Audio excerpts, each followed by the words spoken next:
Hi, this is Scott Garibay, and today we're going to talk about Star Trek Adventures, my current campaign, using the Modiphius 2d20 system. And the gold player is playing in this campaign, and I am functioning as the dungeon master in this campaign and running the story. And so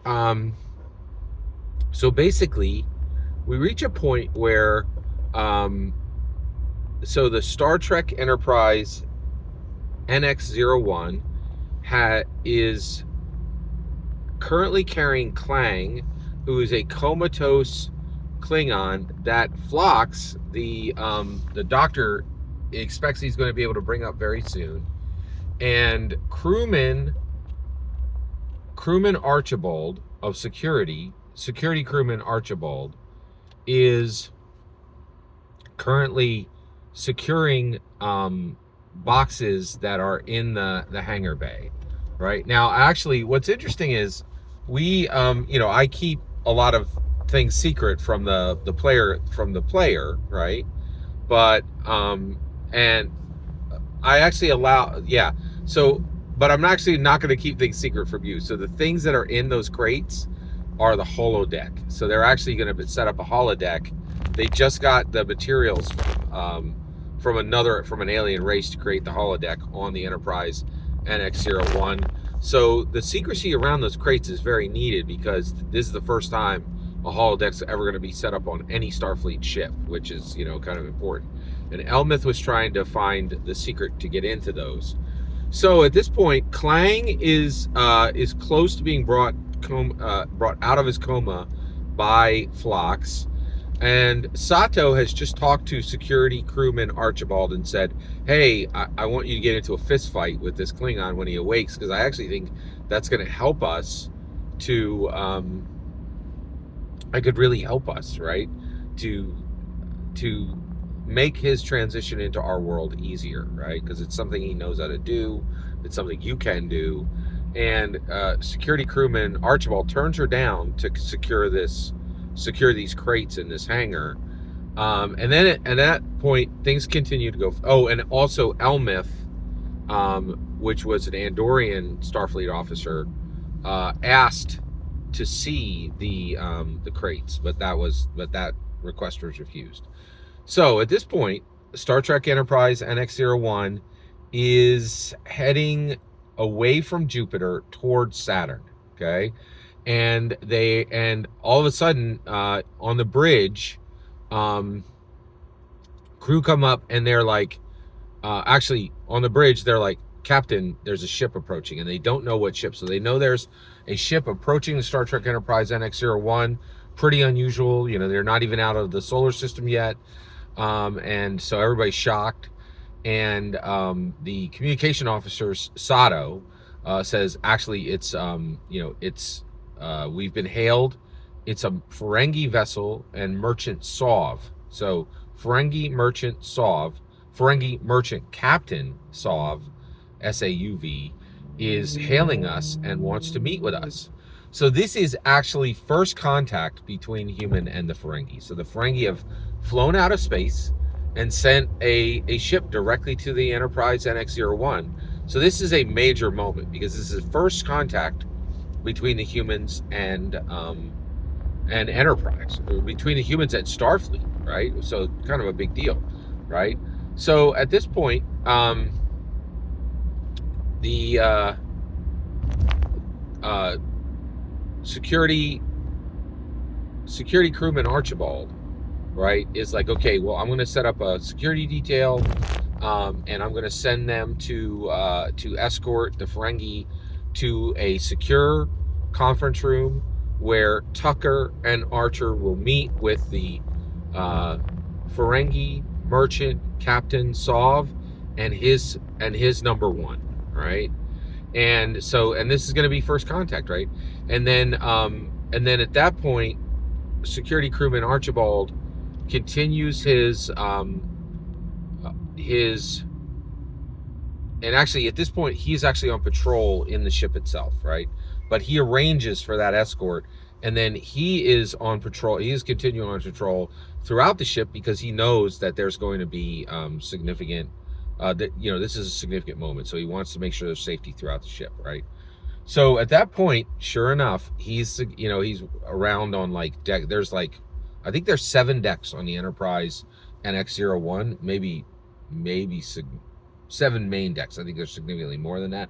There's 7 where a lot of activity occurs, and so he's on like deck 3, and they bring in the Ferengi shuttle through I think it's Hangar Bay C, or shuttle docking bay, through the shuttle docking bay, and then they start walking the Ferengi merchant Captain Sov and his number 1 through the ship, and sure enough, they pass by medical, and that's exactly when Phlox brings up when Phlox had already triggered, had already given the medicine to make the Klingon come up, but they didn't know, and he was going through methods to bring him unconscious, to bring him into consciousness, and he comes conscious, and immediately, exactly what Sato was concerned about, he wakes up, he's in a medical bay, he doesn't know where he is. There's a bunch of Starfleet officers there who really don't know how to handle this situation, and he gets up, grabs a scalpel, and then makes his way and actually crashes. So Clang crashes out of medbay, right, at the exact time when the Ferengis are coming along, and he ends up injuring badly Ferengi merchant Captain Sov. Ferengi merchant captain stabbing him with his scalpel, right? And then he actually immediately goes onto his comms and says, "Hey everybody, we're under attack." And then immediately the Ferengi ship, under the commander on board, who is not the captain, who is not number 1, who has less experience, and they're literally on this first contact mission right now. Shockingly, and this is incredibly sad, but so shockingly, what ends up happening is that a battle begins between the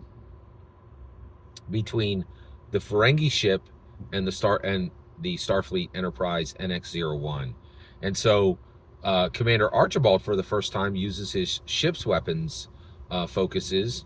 Actually, he doesn't have ship weapons focus, so his roles were more difficult. But his job is loading torpedoes, and the Ferengi ship goes into full, laser array attack and torpedo attack on the Enterprise NX-01, which returns fire, right? And then sends and I'm sorry, these guys were still near Jupiter, sorry. And then they're actually in high orbit around Jupiter, hits the Ferengi ship, and the Ferengi ship hurtles into Jupiter's orbit, where there's tons of rock and debris. Actually, it's a gas giant, but the area where they were at, they were looking for those Frangula spheres, and it's one of the moons of Jupiter, and there's a whole bunch of debris. And so immediately another away mission kicks off, where the Ferengi ship has been defeated, and it is hurtling down into a debris field around one of Jupiter's moons. And so security crewman Archibald takes a runabout with Tucker, right? They take two shuttles, and they go. There are 68 people aboard. There are 68 Ferengi, including men, women, and children, aboard the Ferengi ship, right? Because it's not a military vessel; it's a merchant vessel, right? And they're very advanced, right? So right now, at this point, Starfleet is not including entire families on ships. The first time that really happens is when it happens on the Enterprise from Next Generation, right? And I'm not sure what the designation on the Enterprise's ship is. I think it's 1701D. Tell me if I'm right there. All right. So at this point, Tucker and security crewman Archibald, the player character, need to rescue these 68 Ferengi. they actually take the runabouts and literally dock up with the ship, and then try to get in as many people as they can. And it's very sad because they're able to save. Actually, well, it's debatable whether it's sad or not. They are able to save 24 Ferengi, but they lose. They're able to save 24 Ferengi, but they actually lose a total of 44 Ferengi die, which is very, very sad, right? And surprising and shocking. And but they are able to save 24, but 44. But first contact ends with 44 Ferengi dying, right? And that's where we're going to cut it off for covering this episode of Star Trek Adventures Warp Onyx, the Star Trek tale that me and the Gold Player are telling. Thank you very much for letting me share this story with you. Every single word you just heard is my humble opinion on the best parts of Star Trek Adventure and Warp Onyx. I'd love to hear your thoughts. Please let me know in the comments. Please consider liking, subscribing, and have a fetch millennium.